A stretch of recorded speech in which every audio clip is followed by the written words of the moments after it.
नमस्कार विद्यार्थी मित्रांनो, मी श्रीराम बेलनूर तुमच्यासाठी घेऊन आलो आहे दिनविशेष मालेमध्ये सर्वांचं स्वागत। आणि आजच्या दिनविशेषमध्ये आपण बघणार आहोत 27 एप्रिल 2026ची महत्त्वपूर्ण घटना। तर या दिनविशेषमध्ये आपण काय करत असतो, जागतिक आणि जागतिक तसेच राष्ट्रीय दृष्ट्या महत्त्वाचे 10 घडामोडी आपण बघत असतो। याच्यामध्ये आज बघा पुणे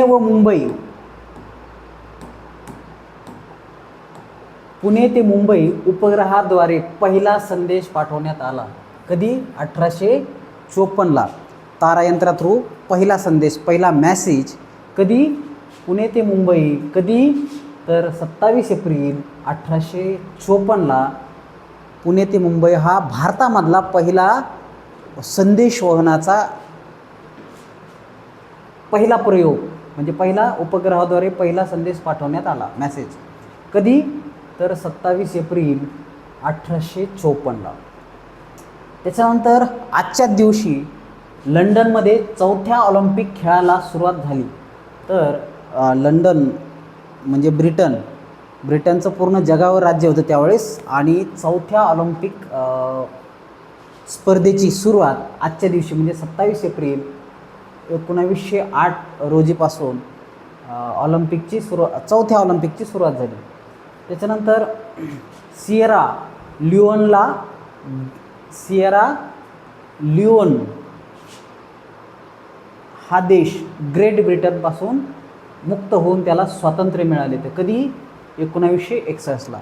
27 एप्रिल 1961ला सिएरा लिओन हा देश स्वतंत्र झाला ब्रिटिशाच्या ताब्यातून। आपण कधी स्वतंत्र झालो?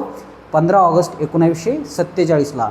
आणि त्याच्यानंतर बऱ्याच वर्षानंतर सिएरा लिओन हा देश स्वतंत्र झाला। त्याच्यानंतर अमेरिकेतील वॉशिंग्टन येथे 10,000 लोकांनी निदर्शनं करून रिचर्ड निक्सन याच्यावर कारवाई करावी अशी मागणी केली। कधी? 1974ला। तर तुम्हाला माहिती आहे 1971ला भारत पाकिस्तान युद्ध झालं आणि बांगलादेशचा जन्म झाला। तर या बांगलादेशच्या जन्माला अडचणी आणण्याचं काम रिचर्ड निक्सन या अमेरिकेच्या राष्ट्राध्यक्षांनी केलं, परंतु तत्कालीन पंतप्रधान इंदिरा गांधी यांनी त्याचं काहीही ऐकलं नाही। अमेरिकेने आपल्याला खूप धमक्या दिल्या, अगदी युद्धामध्ये पाकिस्तानच्या साईडनी अमेरिका उतरली, परंतु त्यावेळेच्या खंबीर पंतप्रधान इंदिराजी या डगमगल्या नाहीत आणि त्यांनी अमेरिकेचं काही ऐकून घेतलं नाही, म्हणून बांगलादेशचा जन्म झाला। परंतु आजची परिस्थिती थोडी वेगळी आहे आणि आजचे पंतप्रधान हे डोनाल्ड ट्रम्प ह्या अमेरिकी राष्ट्राध्यक्षाच्या हाताखालचे बाहुले झाले आहे असं दिसून येतं। कालची घटना आहे, अमेरिकेचे राष्ट्राध्यक्ष डोनाल्ड ट्रम्प यांच्या एका कार्यक्रमामध्ये गोळीबार झाला आणि त्यामध्ये त्यांना धावताना पडले ते आणि त्यांना लागलं। ही सुद्धा आजच्या महत्त्वपूर्ण घडामोडीमधली एक घटना आहे। परंतु त्यावेळेचे तत्कालीन राष्ट्राध्यक्ष, अमेरिकेचे राष्ट्राध्यक्ष यांच्या विरोधात अमेरिकेची राजधानी वॉशिंग्टन येथे 10,000 लोक जमले आणि त्यांनी निदर्शने केली। आजही अमेरिका, इस्रायल, इराणचं युद्ध चालू आहे। या इस्रायल, इराण आणि अमेरिका या युद्धाच्या विरोधात लाखो लोक अमेरिकेमध्ये रस्त्यावर उतरलेले आहेत, डोनाल्ड ट्रम्प यांच्या विरोधात निदर्शनं करतायत की आम्हाला युद्ध नको। परंतु आजही त्यांना ते जे आंदोलन आहे ते चिरडण्याचं काम डोनाल्ड ट्रम्प तिथं करत आहे। तर अशाच पद्धतीचे पहिले निदर्शनं जे झाले तर 1974ला 10,000 लोकांनी अमेरिकेची राजधानी येथे निदर्शन केले होते आजच्या दिवशी। त्याच्यानंतर आज बघा, एका रॉकेटने अनेक उपग्रह प्रक्षेपित करण्याची प्रणाली भारताने विकसित केली होती। तर कधी केली?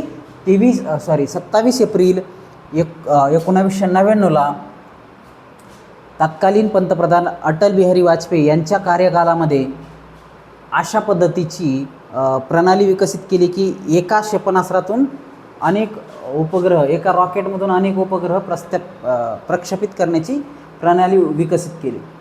तर बघा, आजच्या दिवशी एअरबस A38 एअरबस A380 हे जे विमानसेवा आहे, ओके, प्रवासी विमानसेवा, तर याचं पहिलं प्रात्यक्षिक झालं होतं. सिंगापूरमधून पहिली फ्लाईट निघाली होती. फ्रान्स एअरबस या कंपनीची ही विमान कंपनी आहे. फ्रान्सची एक विमान कंपनी आहे.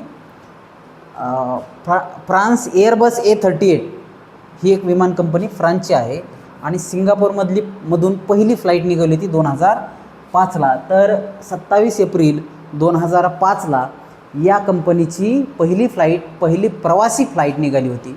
आणि हे विमान आजच्या घडीला खूप साऱ्या फ्लाईट जगामधून एका इंटरनॅशनल एअरपोर्टवरून दुसऱ्या इंटरनॅशनल एअरपोर्टला लोक हस्तांतरित पाठवण्याचं काम करतं. तर त्याची पहिली फ्लाईट. तर बघा, उत्तर कोरिया व दक्षिण कोरिया याच्यात पानमुंजोम हा करार झाला. ओके, पानमुंजोम ही घोषणापत्र वर स्वाक्षरी करण्यात आली. कधी? 2018ला, 27 एप्रिल 2018ला. तर उत्तर कोरियाचा तानाशाह किंगजोम आणि दक्षिण कोरिया हे लोकशाही राष्ट्र आहे. या दोन्ही राष्ट्रामध्ये सतत तणाव असतो. उत्तर कोरिया कधी पण म्हणतं की मी दक्षिण कोरियाला उडवून टाकेल, परंतु त्यांच्यात प्रचंड तणाव. एक USSRला सपोर्ट करणारा आहे उत्तर कोरिया, म्हणजे रशियाला, आणि दुसरा अमेरिकेला सपोर्ट करणारे. हे दोन राष्ट्रामध्ये प्रचंड तणाव असतो. अगदी भारत पाकिस्तानपेक्षा सुद्धा जास्त तणाव तिथं आहे. तर या दोन राष्ट्रामध्ये शांतता प्रस्थापित व्हावी यामुळं एक करार करण्यात आला होता. पानमुंजोम हा एक करार करण्यात आला होता. त्या घोषणापत्रावर त्यांनी स्वाक्षरी केली. तर कधी केली? 27 एप्रिल 2018ला केली. आत्ता केली 2018ला. तर बघा, हे उत्तर कोरिया आणि दक्षिण कोरिया याची स्थापना कधी झाली? तर 1945ला ह्या कोरिया या देशावर जपान्यांनी आक्रमण केलं दुसऱ्या महायुद्धात, आणि काही भाग जपानी सैनिकांनी जिंकला आणि काही भाग अमेरिकेने जिंकला. आणि त्याचे दोन तुकडे झाले, एक उत्तर कोरिया आणि एक दक्षिण कोरिया. आणि त्याच्यानंतर याच्यात सतत युद्ध झाले. 1950ला युद्ध झालं, 1965ला युद्ध झालं, आणि हे युद्ध चालूच असतात. तर त्यांच्यामध्ये खूप सारा तेढ आहे. तर तो कमी करण्यासाठी हा करार झाला होता 2018ला. त्याच्यानंतर आजच्याच दिवशी सॅम्युएल मोर्स कोड व तारायंत्राचे जनक आणि चित्रकार यांचा जन्म झाला होता. सॅम्युएल मोर्स हे जगप्रसिद्ध व्यक्तिमत्व आहे, सॅम्युएल मोर्स. तर यांनी मोर्स कोड बनवला आणि तारायंत्राची सुद्धा शोध त्यांनी लावला. तारायंत्राचे जे जनक आहेत आणि मोठे चित्रकार आहे, यांचा जन्म झाला. तर 1791 साली त्यांचा जन्म झाला आणि 2 एप्रिल 1872ला त्यांचा मृत्यू झाला. त्याच्यानंतर लुईसिस एस ग्रेट, अमेरिकेचे 18वे राष्ट्राध्यक्ष, लुईसिस एस ग्रेट हे अमेरिकेचे 18वे राष्ट्राध्यक्ष यांचा जन्म झाला. तर 1822ला त्यांचा जन्म झाला आणि 23 जुलै 1885ला त्यांचा मृत्यू झाला. तर हे अँड्रू जॉर्डन नंतरचे बघा 16वे राष्ट्राध्यक्षगण अब्राहम लिंकन, त्याच्यानंतर 17वे अँड्रू जॉर्डन आणि 18वे राष्ट्राध्यक्ष कोण? Julius S Grant. तर यांचा जन्मदिवस आहे आज. तर हे अमेरिकेचे 2दा राष्ट्रपती झाले, जसे की डोनाल्ड ट्रम्प 2दा राष्ट्रपती झाले.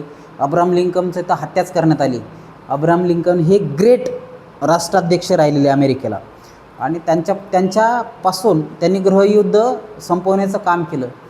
अमेरिकेचे राष्ट्राध्यक्ष 16वे राष्ट्राध्यक्ष, त्यांच्या कार्यकाळामध्ये सुद्धा यांनी खूप चांगलं काम केलं होतं, म्हणून अमेरिकेचे 18वे राष्ट्रपती होऊ शकले. ते जुलियस एस ग्रँट यांचा जन्मदिवस आहे. त्याच्यानंतर भारतामधले महाराष्ट्राचे सहकार महर्षी विखे पाटील, पद्मश्री विखे पाटील त्यांना म्हणतात. तर विठ्ठल एकनाथराव विखे पाटील यांचे आजच्या दिवशी निधन झाले होते. यांचे निधन कधी झाले?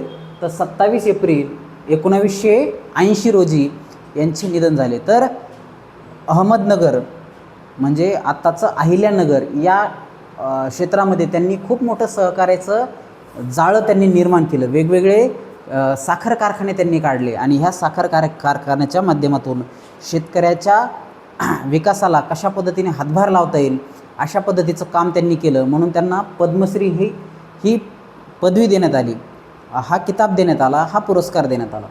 पण त्यांचं नावच पद्मश्री विखे पाटीलच म्हणतात त्यांना. तर त्यांचे शाळा, कॉलेज, महाविद्यालय, त्याच्यानंतर सहकारी पतसंस्था, दूध डेऱ्या, कारखाने अशा पद्धतीचं एक सहकारी क्षेत्राचं जाळं त्यांनी तयार केलं आणि लोकसहभागातून सहकार क्षेत्रातून शेतकऱ्याचा विकास कसा होईल यासाठी त्यांनी प्रयत्न केला. असे हे पद्मश्री विखे पाटील यांचं आजच्या दिवशी निधन झालं होतं. त्यांचा जन्म 29 ऑगस्ट 1901 सालचा आहे. त्याच्यानंतर विनोद खन्ना यांचंसुद्धा आज निधन झालं होतं 2017ला. विनोद खन्ना हे चित्रपटसृष्टीतील नावाजलेले अभिनेते होते. आज वर्ल्ड डिझाईन डे, जागतिक डिझाईन डे. बघा, आपण वेगवेगळ्या डिझाईन म्हणजे मार्केटमध्ये गेलो तर आपण वेगवेगळ्या डिझाईनचे कपडे खरेदी करतो, वेगवेगळ्या फॅशनचे कपडे खरेदी करतो, ट्रेंडनुसार कपडे बदलतो. म्हणजे आता समजा जीन्सची फॅशन आली, त्याच्यानंतर ब्लेझरची फॅशन आली, तर अशा फॅशन बदलत असतात. तर याच्यामध्ये वेगवेगळ्या डिझाईनच्या, वेगवेगळ्या शेप, साईज आणि कोरीव काम असलेल्या डिझाईनचे कपडे जे आहेत ते आपण घालतो किंवा इन्फ्रास्ट्रक्चर किंवा बिल्डिंग्स बनवतो. तर आज जागतिक डिझाईन डे आणि चित्रकलेमधला हा एक पार्ट आहे. चित्रकला ही एक अशी कला आहे की पहिले चित्र प्रत्यक्ष कागदावर उतरवलं जातं आणि ते कागदावर उतरलेलं चित्र नंतर एखादी वास्तू म्हणून किंवा एखादी वस्तू म्हणून ते बनवलं जातं. तर सिव्हिल इंजिनियर काय करत असतो, पहिले डिझाईन तयार करत असतो आणि नंतर घर बनवतो. तर पहिले माइंडमध्ये येतं, नंतर कागदावर उतरतं आणि नंतर प्रत्यक्षात उतरतं. त्याच्यामुळं डिझाईनचं महत्त्व खूप जास्त आहे. ओके, तेच कपड्याच्या बाबतीत आहे, तेच कशाच्याही बाबतीत आहे, तेच चित्रकलेच्या बाबतीत आहे. पहिले डोक्यात येतं, नंतर ते कागदावर उतरतं. तर आज जागतिक डिझाईन डे आहे. तुमच्या सर्वांना जागतिक डिझाईन डेच्या सुद्धा खूप खूप शुभेच्छा. तर हे आहे आजचं दिनविशेष. याच पद्धतीच्या दिनविशेषसाठी माझ्या चॅनलला सबस्क्राईब करा. माझं चॅनल आहे @बेलनूर सर. याच्यामध्ये तुम्हाला रोजच्या दिनविशेषमधल्या 10 ठळक घडामोडी मी सांगत असतो आणि याचा फायदा तुम्हाला कॉम्पिटिटिव्ह एक्झामला होऊ शकतो. तुमच्या ज्ञानामध्ये भर पडेल आणि जास्तीत जास्त लोकांना ही गोष्ट शेअर करा म्हणजे त्यांच्याही ज्ञानामध्ये भर पडेल. धन्यवाद.